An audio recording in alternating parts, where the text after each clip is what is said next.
Hello दोस्तों, आज मैं आपसे शेयर करूंगी कि हनुमान चालीसा कैसे पढ़ा जाता है और उसका संकल्प कैसे लिया जाता है। तो आप सब ने जो क्वेश्चन किया था मैं आज उसका आंसर दूंगी और लाइव दूंगी। मैंने आज मंगलवार था तो आज मैंने सुंदरकांड का पाठ किया, हनुमान चालीसा किया, हनुमान अष्टक किया और हनुमान जी के 12 नाम जो था सबको पढ़ा और मेरी पूजा खत्म हो गई है। तो मैं आपको विधि बताऊंगी कि कैसे क्या किया जाता है। तो आज ध्यान से सुनिएगा, वीडियो को ध्यान से देखिएगा और ऐसे ही आपको संकल्प लेके पूजा करना है। तो मेरी हर एक बात को ध्यान से सुनिएगा और वीडियो में सारी चीज़ें देखिएगा कि मैंने क्या क्या किया है। सो मैं आपको बताने जा रही हूँ। सबसे पहले मैंने बताया था आपको कि आपको जब हनुमान चालीसा पढ़ रहे हैं या फिर संकल्प ले रहे हैं उस टाइम आपके पास एक फ़ोटो होनी चाहिए प्रभु की। जैसे मैंने एक मूर्ति रखी है दादा की और एक फ़ोटो भी रखी है। मेरे पास जब पहले दादा की मूर्ति नहीं थी तो मैं फ़ोटो के साथ उनकी पूजा करती थी, लेकिन जब से मेरे घर पे मूर्ति आई, दादा खुद आए हैं, तब से मैं दोनों लोगों की पूजा करती हूँ। और आपको प्रसाद में ले लेना है, गुड़ चने ले सकते हैं या फिर आपके पास जो भी है वो ले सकते हैं। आप वहाँ पे फल भी यूज़ कर सकते हैं, फ्रूट्स भी ले सकते हैं, आप जो चढ़ाना चाहे वो ले सकते हैं। तो मैंने यहाँ पे गुड़ चना लिया है और एक दिया लगा लेंगे। जब तक आपको करना है, मतलब जब तक आप हनुमान चालीसा का संकल्प जब तक ना खत्म करें तब तक आपका दिया जलना चाहिए, ठीक है। तो मेरा जो सुंदरकांड था वो खत्म हो चुका है, तो अभी मेरा इतना ही, बस ये भी जल जाएगा। तो आप उतना रखिएगा, दिया उतना लगाएंगे कि आपका जलता रहे बिन संकल्प खत्म होने से पहले, ठीक है। और धूप बत्ती, जो भी बत्ती लगाना चाहते हैं, अगरबत्ती, धूप बत्ती, उसको कर लेंगे। और फिर उसके बाद ये आपको ग्लास में पानी रखना है जिसमें आप हनुमान चालीसा पढ़ते हैं, तो ये आमंत्रित जल बन जाता है, ठीक है। इसमें आप हनुमान चालीसा, जैसे हम यहाँ पे बैठ के आसन लगा के पढ़ रहे हैं, तेजी तेजी से आप लाउडली पढ़ रहे हैं, तो इसमें भी वो वाइब्रेशन जा रही है हनुमान चालीसा की। तो ये मैंने रखा है। इसको आप जितना दिन का संकल्प लेंगे उतना दिन ये एक अलग से पानी रखना है आपको। जैसे कि अगर आपने 11 दिन का संकल्प लिया है, 3 दिन का लिया है, 7 दिन का संकल्प लिया है, तो आपको 2 ग्लास रखना पड़ेगा। और जितना दिन का आपने संकल्प लिया है, या तो फिर इस तरीके का, जैसे लोटा मैंने ये जल लिया है, इस तरीके का आप लोटे में 7 दिन तक जल रख सकते हैं एक ही जगह, उसको अपने मंदिर में रख सकते हैं। और ये पानी एक रख सकते हैं प्रसाद के रूप में, इसको डेली पीना है, अपने घर वाले को पिलाना है। आप जिस चीज़ के लिए संकल्प लिए इसको डेली पीजिए।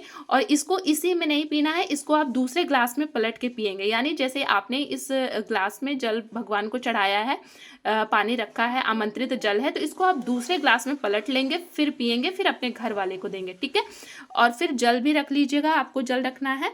और ये जल जो रहेगा ये आपको 7 दिन तक वहीं अपने मंदिर में रखना है, जितने दिन का आप संकल्प ले चुके हैं।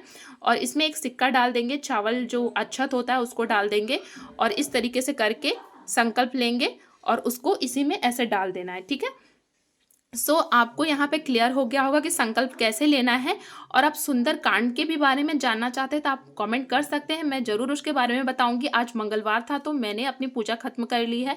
मैं आप सबके साथ ये शेयर करना चाहती थी। आप सब बोले कि मैम लाइव दिखाइए कैसे किया जाता है, तो आप इस तरीके से आसन लगा के, जैसे मैंने आसन लगा के प्रभु को रखा है उस तरीके से करके बैठ के आराम से पूजा कर सकते हैं।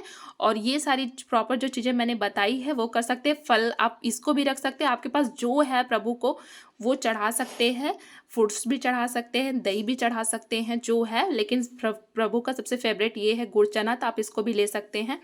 और ये रही हमारी संकल्प लेने की विधि। अगर आप डेली लाइफ में पूजा करना चाहते हैं, यानी डेली करना चाहते हैं, पर डे हनुमान चालीसा करना चाहते हैं, तो इस तरीके से भी कर सकते हैं। डेली इस पानी को पीजिएगा, फिर आपको जल रखने की जरूरत नहीं है 7 दिन तक। बस रखिए, प्रभु को नहला उला के पोंछ ओछ के आप जो भी करते हैं उस तरीके से रखिए। और फिर उसके बाद आपको जल फिर चढ़ा देना है किसी पेड़ में या माँ तुलसी में, जल को चढ़ा देंगे। लेकिन अगर आप संकल्प लेके कर रहे हैं तो आपको जल प्रॉपर रखना पड़ेगा 7 दिन तक, ठीक है। ऐसे करना है और ये जो जल है उसको पीना है। प्रॉपर आपको यहाँ पे क्लियर हो गया होगा कि संकल्प कैसे लिया जाता है। तो वीडियो को अच्छे से देखिएगा, समझिएगा और फिर उसके बाद संकल्प लीजिएगा। और फूल उल भी थोड़ा चढ़ाना है प्रभु को। जैसे मैंने थोड़ा सा, जितना भी फूल था मेरे पास, मैंने ये प्रभु को चढ़ाया है। तो आप इसमें एक और ध्यान रखेंगे कि अपने प्रसाद में तुलसी का पत्ता और डाल लेंगे, यानी पानी में भी मैंने डाला है, दिख रहा होगा आपको। और ये गुड़ चने में भी डाला है, तो आपको भी करना है। तुलसी के पत्ते के बिना भगवान का भोग नहीं लगता, वो भी हनुमान जी का और राम जी का। तो तुलसी का पत्ता जरूर ले ले सभी लोग। और इस वीडियो में आई होप सो मैंने क्लियर कर दिया आप सभी के क्वेश्चन। आप सभी ने पूछा था कि कैसे किया जाता है, तो मैंने आपको क्लियर किया। और आप इस तरीके से कर सकते हैं हनुमान चालीसा, या फिर संकल्प लेके पढ़ सकते हैं, या तो फिर आप ऐसे भी पढ़ सकते हैं पर डे लाइफ में। सो थैंक्स से मैंने बताया है, इसको प्रॉपर फॉलो कीजिएगा। आपकी जो भी विश है, जो भी मनोकामना है, वो दादा 100% फुलफिल करेंगे। तो